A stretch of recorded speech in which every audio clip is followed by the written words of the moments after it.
Para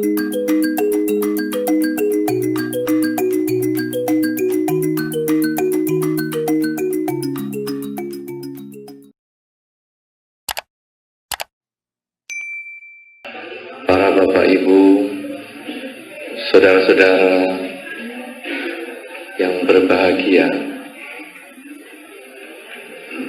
bersama-sama pada malam hari ini kita melakukan puja bakti dalam rangka pelimpahan jasa yang juga sekaligus adalah untuk memperingati kemerdekaan Republik Indonesia, sehingga kita juga melimpahkan jasa bukan hanya kepada sanak keluarga yang kita kenal saja, tetapi juga kita melimpahkan jasa kepada para pahlawan yang telah gugur di dalam usaha memperjuangkan, meraih, merebut kemerdekaan Indonesia. Saudara-saudara yang berbahagia, memang upacara malam hari ini adalah upacara yang agak khusus, karena upacara ini disebut upacara pelimpahan jasa, mengundang para makhluk hadir, mengundang para keluarga kita datang, tetapi sebagian besar di antara kita tidak bisa menyaksikan hadirnya keluarga kita, leluhur kita, makhluk-makhluk yang tak tampak itu. Ada yang di sini mengirim untuk ayahnya yang sudah meninggal? Ada? Coba tunjuk jari. Banyak. Ada yang mengirim untuk ibunya yang meninggal? Tunjuk jari. Cukup banyak. Ada yang mengirimkan untuk kakek dan nenek yang sudah meninggal? Yang paling banyak bapak ya. Banyak juga. Apakah tadi waktu Anda mengadakan puja bakti, sebelum puja bakti malam hari ini, Anda mendoakan mereka bahagia? Ya? Ya. Kalau seandainya mereka datang pada malam hari ini, apakah Anda bisa lihat mereka datang? Ayah yang Anda kirimi, ibu yang Anda kirimi, kakek dan nenek yang Anda kirimi, yang Anda doain itu, apakah kalau Anda bisa melihat mereka yang datang? Ibaratnya kalau seseorang Anda mengundang, Anda misalnya mengadakan pesta ulang tahun, kemudian Anda mengundang tamu, Anda menyajikan makanan, Anda menyajikan minuman kan kepada tamu yang datang, ya kan? Kelihatan bentuknya, kelihatan kepalanya, Anda kasih minum. Kelihatan bentuknya, kelihatan badannya, kelihatan hidungnya, Anda kasih makan. Tapi malam hari ini saya katakan khusus, karena Anda memberi makan, memberi minum, membantu doa kepada mereka yang tak tampak. Ini yang kadang-kadang bisa aneh juga. Ibaratnya di rumah Anda kosong, ada meja kosong, ada kursi kosong, Anda kasih minuman. Ini ada tamunya loh. Meja makan nggak ada orangnya, Anda kasih makanan. Ini ada bapak saya loh. Inilah yang disebut keanehan, saudara. Mungkin ada di antara Anda yang bisa melihat leluhur Anda hadir ke sini, tetapi saya kira jauh lebih banyak di antara Anda yang tidak bisa lihat. Saudara-saudara, malam hari ini Anda mengadakan upacara kepada makhluk tak tampak, diadakan di wihara. Padahal sebetulnya di dalam kehidupan Anda sehari-hari, Anda sebagian besar di antara Anda ini takut pada makhluk tak tampak. Betul? Takut? Padahal makhluk tak tampak itu mungkin ayah Anda sendiri, mungkin ibu Anda sendiri, mungkin kakek nenek Anda sendiri, tetapi Anda takut. Apa buktinya? Misalnya, ada yang keluarganya yang disayang meninggal kira-kira bulan ini atau 3 bulan ini atau 1 tahun ini. Ada? Tunjuk jari. Aduh, saya ikut mau tunjuk jadi nyenggol. 1 orang, 2 orang, 3, 4, banyak. Orang yang Anda sayangi yang meninggal, pada saat malam hari berani nggak Anda tidur dekat peti mati orang yang Anda sayangi itu sendirian? Hah? Berani nggak? Berani? Berani? Di belakang berani? Tidur sendirian sama jenazah? Nggak berani. Padahal itu jenazah orang yang Anda sayangi. Takut. Bahkan saudara-saudara, ada satu keanehan yang kadang saya renungkan. Di beberapa kepercayaan di masyarakat lingkungan kita, kan ada yang nggak percaya setan. Ada juga yang nggak percaya kelahiran spontan. Mana ada kelahiran spontan? Nggak ada, ngomong kosong. Saya ngomong, oke, ini bapakmu meninggal. Coba kamu tidur di sebelah jenazahnya ini malam ini. Takut, Pak Biku takut. Berarti kamu kan percaya ada setan. Ya, saya khawatir bapak saya bangun. Nah, berarti kamu percaya kalau ada makhluk yang lahir spontan. Ya, tapi agama saya tidak mengatakan begitu. Agamamu tidak mengatakan gitu, tapi kamu sendiri yakin itu. Buktinya perilakumu takut kok. Nah, saudara-saudara, oleh karena itu, maka kadang-kadang saya berpikir, kenapa ya upacara pelimpahan jasa ini kok sering diadakan di wihara daripada di rumahnya sendiri? Mungkin takut kalau sudah diundang nggak bisa balik. Wah, repot ini, jadi korban di rumah. Tapi kalau di wihara enggak apa-apa, bikunya dicucuk bun-bunannya, kelamut, enggak apa-apa. Nah, biarin aja, enggak punya tanggungan aja kok, enggak ada anak, enggak ada istri. Ya, saudara-saudara, kita memang kadang sebetulnya takut kepada makhluk halus, tapi kita kadang mengadakan upacara. Ini yang kontroversi, ini yang aneh. Bahkan kalau di rumah ada demit, biasanya rumah baru berdemit, atau dia baru beli rumahnya udah jadi gede, panggil biku untuk tidur situ. Saya pikir ini biku dijadikan umpan apa? Jadi kalau sudah demitnya kenyang nyucuk bun-bunan biku ini, udah Bante, udah aman. Demitnya udah kenyang. Sekarang saya mau tidur sini, Bante pulang aja ke wihara. Kalau besoknya bikunya masih hidup, berarti demitnya aman, demit ompong. Jadi Bante pulang ke wihara, rumahnya sudah bebas. Nah, saudara-saudara, sehingga kadang-kadang biku pun punya profesi.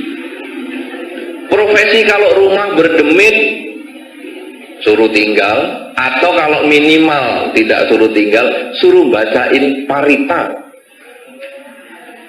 Bante, rumah saya ini berdemit, Bante. Bacain paritan. Lu biar apa? Biar pindah. Pindah kemana? Ke tetangga. Wah, ini enak sekali. Dan nanti kalau tetangga bacain parita atau bacain doa yang lain kemudian balik ke rumahmu gimana? Oh, kita panggil biku lebih banyak. Wah, ini repot caranya begini. Nah, saudara-saudara, ini sebetulnya adalah pandangan salah melihat demit. Dianggapnya demit itu mengganggu, demit itu jahat, demit itu menyeramkan, demit itu seperti film-film, cerita kisah-kisah misteri, kismis, kisah-kisah misteri yang Anda tonton di televisi. Padahal saya yakin kalau demit melihat televisi itu sendiri ikut takut. Ada demit kok ngerinya kayak gitu, dia juga ikut takut. Saudara-saudara, berdasarkan banyak pengalaman umat-umat yang melihat demit, ketika melihat demit itu sebetulnya orang tidak tahu bahwa itu demit. Tidak tahu.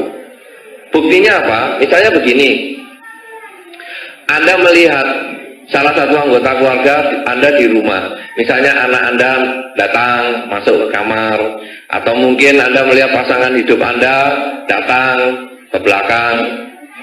Anda melihat keluarga Anda yang lain, pokoknya ada lalu lalang di rumah. Dan Anda merasa itu biasa-biasa saja.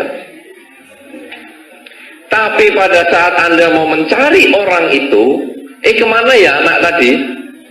Kemana ya pasangan hidup saya? Loh, anak tadi kan masih sekolah. Loh, pasangan hidup saya kan tadi baru pergi kerja. Nah, ini siapa tadi yang saya lihat di rumah ini? Kok kayak ada anak kecil yang masuk ke kamar? Kok ada pasangan hidup saya yang lewat? Siapa yang saya lihat? Nah, tanda tanya itu lalu, oh, demit. Jadi pada saat Anda melihat, sulit Anda membedakan itu demit dengan anggota keluarga Anda. Oleh karena itu jangan takut. Sama demit jangan takut. Loh, kok demit kok nakal, Bante? Kadang kasih suara yang aneh-aneh. Jalan saksek-saksek nggak ada. Kadang ada suara orang mandi, tapi nggak ada orangnya. Ya teriakin aja, demit, jangan borosin air tuh, bayar. Nah, itu boleh. Tapi biasanya dibuka kamar mandinya kering, nggak ada apa-apa. Ya itu karena kita pernah ngalami. Ada satu ruko yang terbakar.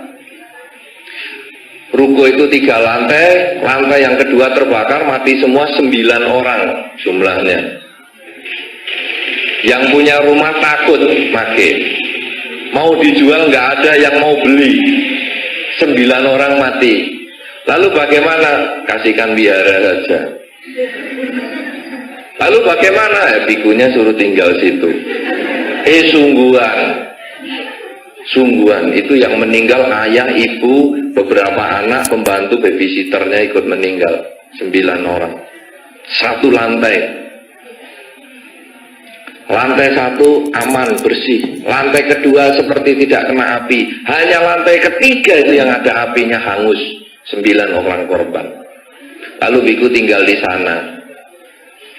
Malam memang itu gebiar-gebiur, apa ini? Oh, enggak ada orang di kamar mandi, gebiar-gebiur, dibuka kosong. Ada demit anak kecil umur 5 tahun. Salah satu anggota dari mereka. Ya seperti anak biasa. Bukan mukanya serem terbakar, tidak. Biasa-biasa saja. Nah, oleh karena itu saudara-saudara, makhluk itu kemudian seolah-olah mengganggu dalam tanda kutip pada manusia, pada keluarganya, sehingga Anda mengatakan, oh di sini angker, di sana demitnya suka mengganggu. Sebetulnya bukan mengganggu, tetapi dia itu butuh perhatian. Coba lihat Anda perilakunya anak kecil, ya mungkin ada yang bawa anak kecil di sana dan di sini. Anak kecil kadang-kadang mendengar ceramah kan kurang begitu tertarik. Karena nggak ngerti loh kadang-kadang kan. Nah dia kasih kode sama orang tuanya, Pak atau Ma. Orang tuanya kan diam. Karena orang tuanya tahu, tapi kan anak kecil kan nggak tahu. Panggil lagi, Pak, Ma, lebih kenceng. Orang tuanya tambah kenceng, diam. Anak kecilnya tambah ribut lagi, wah, Ma, wah, sudah, wah, jangan rewel. Dia sebetulnya nggak rewel, dia butuh perhatian. Ketika jawil pertama Anda diem, dia stres. Oh, ini orang tua saya tidak memperhatikan saya. Jawilannya diperkenceng. Kok masih tetap nggak diperhatikan? Dia teriak. Kok kurang diperhatikan? Dia nangis, jerit, gulung-gulung. Sehingga orang tuanya, ya sini saya ajak pergi, saya ajak keluar. Lah, lega dia sampai di bawah. Sudah tercapai cita-cita. Demikian pula dengan demit, makhluk halus yang ada di sekitar kita. Dia juga begitu. Dia kadang-kadang nggak menyadari dirinya sebagai demit, karena pada saat meninggal dia tidak siap. Sehingga begitu meninggal itu melihat Anda, melihat semua, melihat rekan-rekan, tetapi mau ngomong nggak bisa, mau komunikasi tidak bisa. Padahal lihat. Nah, lalu dia mencoba memberikan kode. Belakang leher Anda ini ditiup. Wih, apa ini ya? Angin mungkin. Dia sudah niup itu supaya Anda noleh. Tatap muka dengan dia. Tapi Anda tidak lihat. Jadi sama dia ditiup lagi. Kupingnya sekarang. Angin tidak ada. Orang tidak ada. Kok ada angin di kuping saya? Ini toleh kanan, toleh kiri. Dia sudah, ini saya, toleh kanan, noleh kiri, noleh belakang. Dia sudah teriak lagi, kok nggak ada orang? Lalu pelan-pelan angkat kaki. Pelan lagi angkat kaki, mendekati pintu keluar. Si demit dari belakangnya, ngapain kamu? Aku ya ikut. Pelan-pelan juga demitnya ikut Anda. Pelan. Anda jalan pelan, dia ikut pelan. Kemudian kan ada toleh kanan, toleh kiri, kok nggak ada. Tapi kok ada suara langkah, bluk. Saya berhenti, dia berhenti. Saya jalan pelan, dia jalan pelan. Saya lari, ikut lari. Wah, lari kencang sekali. Si demit juga, tunggu. Akhirnya orang itu ke wihara panggil biku. Bante, rumah saya banyak demitnya, tolong diusir. Lah, akhirnya buacain, maunya disuruh pergi, dia menderita. Duh, kenapa keluarga udah tidak kenal saya, malah panggil biku untuk usir saya. Untung bikunya tidak dikasih mantra pengusir demit. Karena yang dibacain Karania Metasuta itu adalah mantra mengajarkan cinta kasih kepada makhluk. Sehingga si demit ini bisa belajar. Oh, sesungguhnya aku begini ini kan karena cinta kasih. Ya, saya membutuhkan cinta kasih, kasih sayang. Saya membutuhkan banyak sekali pemancaran cinta kasih. Akhirnya mungkin si demit ini menyadari dia mungkin sudah tidak mengganggu lagi. Nah, jadi kalau saudara diganggu demit, sebetulnya hilangkanlah istilah gangguan. Tetapi Anda lebih bagus mengatakan ada demit minta perhatian. Ya, jangan mengatakan, rumahku angker, ada demitnya. Salah. Rumahku ada demit minta perhatian. Nah, dengan demikian maka Anda lalu muncul kasih sayang. Oh, mereka itu sebetulnya adalah makhluk yang menderita. Mereka ini butuh pelimpahan jasa. Mereka ini butuh kasih sayang. Nah, lalu bagaimana sekarang? Ini yang pertama adalah saya meluruskan bahwa demit itu tidak jahat. Tidak harus demit itu jahat. Karena demit itu sebetulnya adalah mungkin keluarga kita, leluhur kita, yang kepingin komunikasi dengan kita karena saking cintanya dengan kita, sehingga pada saat meninggal, dia terpikir kita, maka dia mengikuti kita kemana saja pergi. Nah, kemudian kalau ada gangguan macam-macam, sebetulnya bukan demit yang mengganggu, tetapi demit butuh perhatian. Nah, sekarang apa yang harus kita kerjakan terhadap mereka? Nah, ini yang penting. Kalau Anda merasa ditiup-tiup bagian belakang leher, itu paling sensitif soalnya. Pernah ada di sini yang ngalami merasakan hal seperti itu? Ada enggak? Hah? Ada begini, ada. Oh, ibu. Bagian mana yang paling sensitif merasakan demit? Belakang leher. Lah rambutnya ibu panjang bagaimana? Sensitif.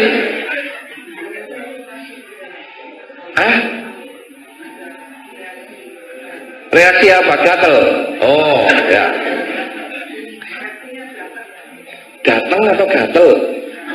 Datang, reaksi datang. Tapi mulai dari belakang leher. Ada lagi yang pernah ngerasain demit? Ada? Ada? Hanya satu. Nah, yang takut demit siapa coba? Coba lihat, yang takut demit tunjuk jari. Coba, saya mau tahu, yang takut demit tunjuk jari. Anak kecil ikut tunjuk. 1, 2, cuma 2. Berarti yang lain berani-berani semua. Terima kasih, hebat Anda. Saya tidak yakin.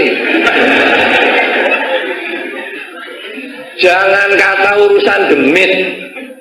Malam-malam duduk di wihara ini sendirian, ayo coba meditasi di masalah ini. Belum tentu ada yang berani. Banyak orang mengatakan, takut. Loh, itu altarnya sendiri, ada Buddha Rupang di situ, meditasi bisa takut. Padahal itu umat Buddha. Lah kalau umat Buddha sendiri takut, siapa nanti yang berani di depan ada masalah? Nah, padahal Anda sendiri sebetulnya belum pernah lihat. Ibu tadi juga baru merasakan ada demit, tapi juga tidak melihat. Tapi kenapa Anda semua takut? Karena pikiran Anda itu sebetulnya diracuni oleh film. Racunnya adalah film. Dan lebih celaka lagi, Anda takut demit kalau malam, siang tidak takut. Saya katakan lebih celaka, kenapa?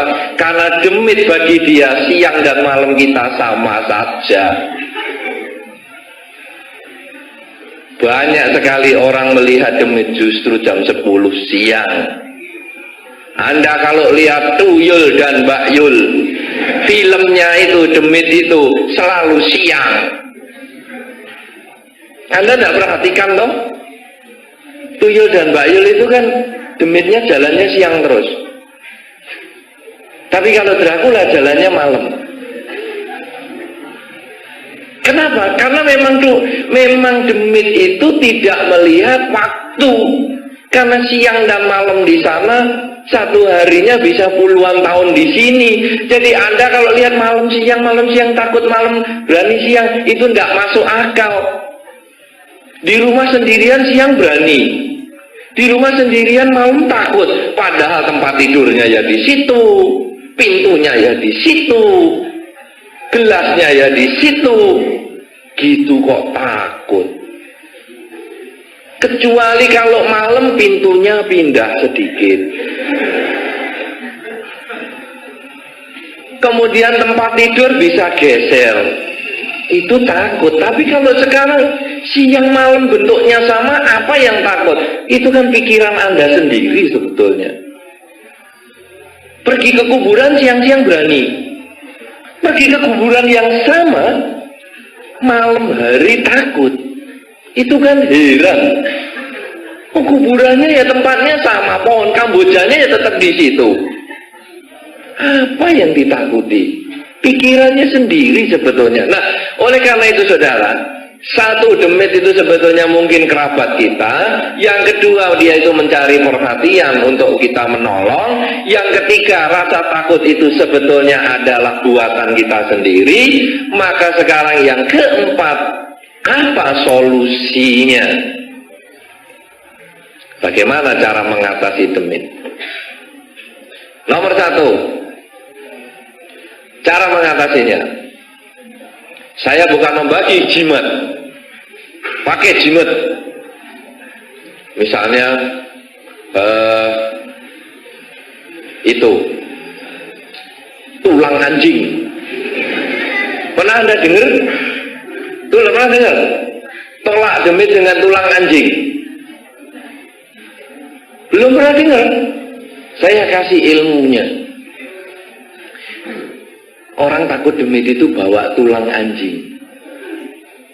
Katanya demit takut. Belum tahu dia ada demit Manado. Suka sekali RW. Ada orang Manado di sini? Hah? Mana? Mana orang Manado? Malu dia, suka RW soalnya. Ada demit dari Batak. Suka sekali juga anjing. Dikasih tulang babi. Pernah denger? Nolak demit pakai tulang babi. Belum tahu dia ada demit dari Tiongkok. Wah, ini ada babi, ini samcannya gede-gede. Dia yang bawa tulang babi malah makin dideketi. Baru tahu itu. Ada lagi, kalau mau anti demit, bawa itu loh, bawang putih yang satu, bawang tunggal. Pernah dengar? Pernah? Belum tahu ada demit kena tekanan darah tinggi. Justru bawang tunggal itu yang dicari untuk acar bawang. Ayo coba Anda lihat acar bawang. Pernah lihat? Itu kan obat tekanan darah tinggi toh. Itu kan bawang tunggal semua. Bener nggak tuh? Jadi kalau Anda bawa bawang tunggal, demit tekanan darah tinggi datang kepada Anda. Wah, ini dia obat bagi saya. Baru tahu itu. Jadi saya tidak memberikan jimat. Kasih hu tulisan apa dulu? Oh, hu-nya mesti tulisan bahasa Mandarin, Bante. Walah, kalau demit nggak bisa bahasa Mandarin kayak saya, nanti mang tulisan apa dah ini? Lah, malah dideketi dilihat. Ya. Lah, jadi bukan hu yang ngusir demit, bukan benda-benda daging babi, apalagi tadi tulang babi, kuku macan untuk nolak demit. Kukunya sudah diambil, itu berarti macannya sudah jadi demit. Mana ada macan pergi ke salon dipotongi kukunya? Ya pasti dia sudah dibedil mati jadi demit. Ini kukunya kan malah dia cari. Mana kukuku? Baru tahu itu malah dicari sama macannya. Kadang-kadang aneh-aneh orang itu. Aneh-aneh yang tidak sesuai dengan dharma. Nah sekarang bagaimana sesuai dengan dharma? Kalau ada demit, bukan dengan jimat, bukan dengan apa. Nomor satu yang Anda harus katakan, kalau misalnya mengganggu ya, kadang-kadang nyuri disket. Demit sekarang bisa nyuri disket. Sungguhan. Mungkin yang mati sudah pada suka komputer, pada mati sudah zamannya kan berubah, ada yang nyuri disket. Itu beberapa kali. Ada pengalaman satu umat yang ngetik terjemahan itu, disketnya hilang, diketik lagi disketnya hilang, diketik lagi disketnya hilang. Ada demit yang suka nyuri pisau, Ada demit yang suka nyuri sendok, garpu dan sebagainya. Nah, Anda boleh katakan begini, demit atau apa macam makhluk di sini, kalau memang ada yang mau disampaikan, kasih tahu lewat mimpi. Itu nomor satu. Jadi kita buka channel komunikasi, kasih tahu lewat mimpi. Kenapa kok tidak kasih tahu langsung? Takutnya pingsan. Jadi, demit, kalau memang ada sesuatu yang disampaikan, keluarlah engkau. Keluar sungguh cuman kepalanya Anda pingsan. Padahal kepalanya ganteng, tapi Anda pingsan. Jadi lebih bagus kasih tahu lewat mimpi. Itu banyak yang sukses. Malamnya terus ngimpi macam-macam. Itu loh kuburan saya itu apa namanya jatuh. Semennya rontok. Coba dong, tolong dibenerin. Begitu. Atau kalau dia nggak bisa komunikasi dengan bagus, dia nampil. Mungkin wajahnya jelek, mungkin pakaiannya buruk, mungkin modelnya pucat seperti orang sakit. Nah, pokoknya kita boleh mengatakan kalau memang di sini ada makhluk, kasih informasi lewat mimpi. Terus Anda tidur, jangan, nanti aku ngimpi. Nggak berani tidur, ya sama aja. Ya, nah nomor 2, setelah mimpi, Anda lihat apakah orang itu kelihatan pakaiannya buruk atau sakit, atau mungkin nggak mimpi sama sekali juga boleh. Cara yang kedua ini, ya setelah itu langkah yang kedua ini, inilah yang cara yang diajarkan di dalam Dharma.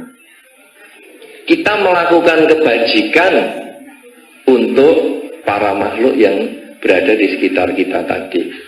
Sepertinya malam hari ini, Anda mengikuti Patidhana. Ini sebetulnya Anda melakukan kebajikan. Anda datang ke wihara, Anda membaca parita, kemudian Anda mempersembahkan dana. Ini semua bisa dilimpahkan jasanya kepada semua makhluk yang Anda ketahui. Makhluk ini bisa keluarga Anda yang dekat, ayah dan ibu Anda, kakek dan nenek Anda yang Anda kenal, tapi juga jangan dilupakan kepada semua makhluk yang pernah berhubungan karma dengan saya. Itu jangan dilupakan. Kenapa? Karena orang tua kita bukan hanya ayah dan ibu ini. Orang tua kita itu sudah ribuan kali kehidupan ada orang tua. Dan kita nggak tahu siapa namanya. Anda tulis saja semua makhluk yang berhubungan karma dengan saya. Sudah ada yang menulis itu? Sudah? Sudah ada? Sudah ada berapa orang? 1, 2. Wah bagus, sudah mulai banyak. Saya suka sekali. Harus makin lama makin banyak. Ada 1 lembarannya khusus semua makhluk yang berhubungan karma dengan saya. Kenapa? Kakek nenek moyang kita yang kita sudah tidak kenal, semoga dia juga berbahagia karena mungkin dia mengikuti kita. Karena pada zaman Raja Bimbisara dulu, makhluk-makhluk peta yang mengikuti Raja Bimbisara itu sudah ribuan lamanya, ribuan tahun lamanya, karena itu sejak Buddha-Buddha yang dulu dia selalu ikut. Nah, oleh karena itu tulis semua makhluk yang berhubungan karma dengan kita, termasuk musuh-musuh Anda. Kenapa? Karena makhluk yang berada di sekitar Anda, mungkin itu keluarga dekat yang sayang dengan Anda. Tapi jangan salah, ada juga makhluk yang tidak suka dengan Anda, musuh Anda, yang mati penasaran gara-gara Anda dalam kehidupan ini maupun kehidupan yang dulu. Itu terus nempel. Nah, itu kita limpahkan jasanya. Itu semua makhluk yang berhubungan karma dengan kita. Nah, lalu perbuatan baiknya bagaimana? Apakah harus setahun sekali setiap tanggal 15 bulan 7 Imlek seperti tahun ini? Tidak. Setiap hari, setiap saat Anda bisa lakukan pelimpahan jasa ini. Caranya bagaimana? Pada malam hari ketika Anda sudah mau istirahat, ingatlah 1 hari ini Anda telah melakukan apa saja kebajikan. Misalnya pagi bangun tidur, Anda kemudian memberi makan binatang kesayangan Anda. Catatlah itu sebagai kebajikan yang Anda miliki. Kemudian Anda membuka toko. Lalu ketika ada orang menawar barang, lalu kita memberikan kata-kata morning price. Harga pagi hari, harga penglaris lebih murah daripada harga biasa. Itu ada diskon khusus. Itu Anda sudah melakukan kebajikan. Kemudian ketika ada pengemis, pengamen datang ke toko Anda berdana, sudah kebajikan. Ketika ada orang membeli di toko Anda terlalu banyak duitnya, 10.000 dikasih 20.000 terus dia pergi, kembalikan uang 10.000 ini dan Anda menganggap itu juga kebajikan. Demikian seterusnya. Anda ingat kebaikan Anda satu hari ini, lalu Anda renungkan. Semoga dengan kebaikan yang saya lakukan sampai malam hari ini, dari tadi pagi, akan membuahkan kebahagiaan untuk saya sekeluarga dan juga semua makhluk yang berada di sekitar saya, semua makhluk yang pernah berhubungan karma dengan saya. Ucapkanlah itu beberapa kali, kemudian semoga semua makhluk hidup bahagia. Plek, tidur nyaman, enak. Tiap malam Anda boleh kerjakan seperti itu. Merenungkan kebajikan Anda, limpahkanlah jasanya, semoga semua makhluk hidup berbahagia, semua makhluk yang berhubungan karma dengan saya bahagia. Anda boleh ucapkan itu dan Anda istirahat. Lalu bagaimana kalau leluhur Anda ada yang tidak di Indonesia atau tidak di Surabaya? Mungkin keluarga Anda ada yang dimakamkan di mana itu, Sentong Baru, atau dimakamkan di Kalimantan, di Sulawesi, atau bahkan di luar negeri. Apakah bisa pelimpahan jasa? Bisa. Bagaimana logikanya? Anda sekarang di Surabaya, di wihara ini. Coba Anda memikir rumah Anda yang di Surabaya. Begitu Anda berpikir, rumah Anda langsung terbayang. Betul? Nah, sekarang bayangkan kota Jakarta. Mungkin Anda punya rumah di sana. Begitu Anda terpikir, bayangan itu ada. Sekarang bayangkan kalau Anda pergi ke luar negeri, mana yang pernah Anda kunjungi, bayangkan muncul. Nah, pikiran geraknya sangat cepat. Begitu Anda berpikir, bayangan itu muncul. Demikian pula dengan leluhur kita, sanak keluarga kita, semua makhluk yang pernah berhubungan karma dengan kita, dimanapun mereka berada, pada saat kita berpikir, pada saat itu juga tembus pada mereka semua. Oleh karena itu saudara-saudara, tiap malam Anda boleh kerjakan pelimpahan jasa kepada siapapun juga, khususnya kepada semua makhluk yang pernah berhubungan karma dengan kita. Maka akhirnya apabila mereka selalu kita buat bahagia dengan pelimpahan jasa ini, mereka selalu bisa berpikir bahagia, berpikir positif para makhluk tersebut karena perbuatan baik kita,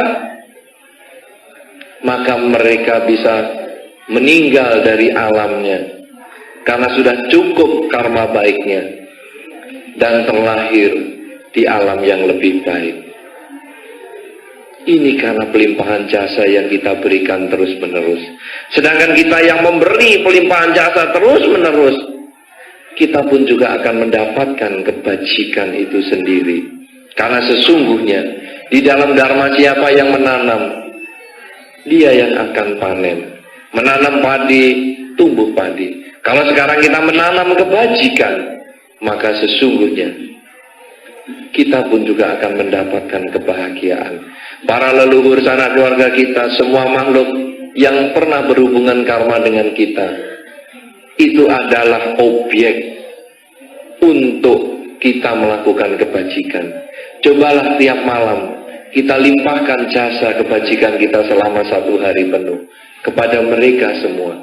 Karena sesungguhnya makhluk-makhluk yang berada di sekitar kita bukan makhluk jahat.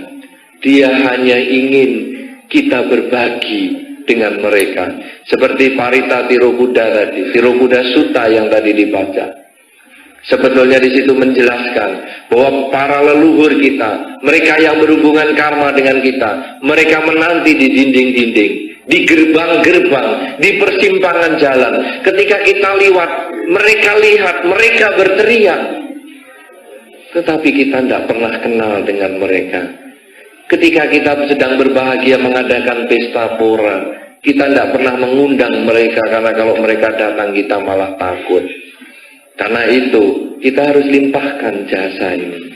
Setiap malam Anda ucapkan pelimpahan jasa ini, maka Anda melakukan kebajikan, dan Anda pun menolong mereka keluar dari alam penderitaan untuk terlahir di alam bahagia. Oleh karena itu sesungguhnya, di dalam Dharma disampaikan bahwa melaksanakan Dharma di dalam kehidupan sehari-hari akan membuahkan kebahagiaan. Melaksanakan Dharma bermacam-macam, mengembangkan kebajikan, melaksanakan sila dengan melatih Pancasila Buddhis misalnya, tidak membunuh, mencuri, melanggar kesusilaan, bohong, dan mabuk-mabukan. Ini pun bisa kita limpahkan jasanya. Melaksanakan kekuatan meditasi, kita bersamadhi, melakukan konsentrasi, itu pun juga bisa kita limpahkan jasa kita. Karena bukan hanya kebajikan lewat materi saja yang bisa kita limpahkan, tapi kebajikan dengan tenaga, dengan ucapan, dengan pikiran dalam bermeditasi, itu pun juga kita bisa limpahkan. Kebajikan yang kita lakukan ini akan berbuah di dalam diri kita. Namun pelimpahan jasa ini pun akan membahagiakan sanak keluarga kita yang pernah berhubungan karma dengan kita. Oleh karena itu saudara-saudara, mulailah dalam acara pelimpahan jasa ini kita mengubah cara berpikir kita. Jangan takut dengan makhluk halus, karena sesungguhnya banyak di antara mereka justru mereka yang pernah berhubungan karma dengan kita. Mereka lah objek untuk kita tolong bersama. Semoga dengan kekuatan kebajikan yang Anda lakukan pada malam hari ini akan membuahkan kebahagiaan untuk para sanak keluarga Anda yang telah meninggal, juga semua makhluk yang pernah berhubungan karma dengan kita semua. Semoga mereka semua berbahagia di alam kelahiran yang sekarang. Kemudian juga dengan kebajikan yang kita miliki, semoga akan membuahkan kebahagiaan. Karena melaksanakan Dharma di dalam kehidupan sehari-hari akan membuahkan kebahagiaan. Kebahagiaan untuk kita, kebahagiaan untuk semua makhluk. Semoga semua makhluk, baik yang tampak maupun yang tidak tampak, akan memperoleh kebaikan dan kebahagiaan sesuai dengan kondisi karmanya masing-masing. Sabbe satta bhavantu sukhitata.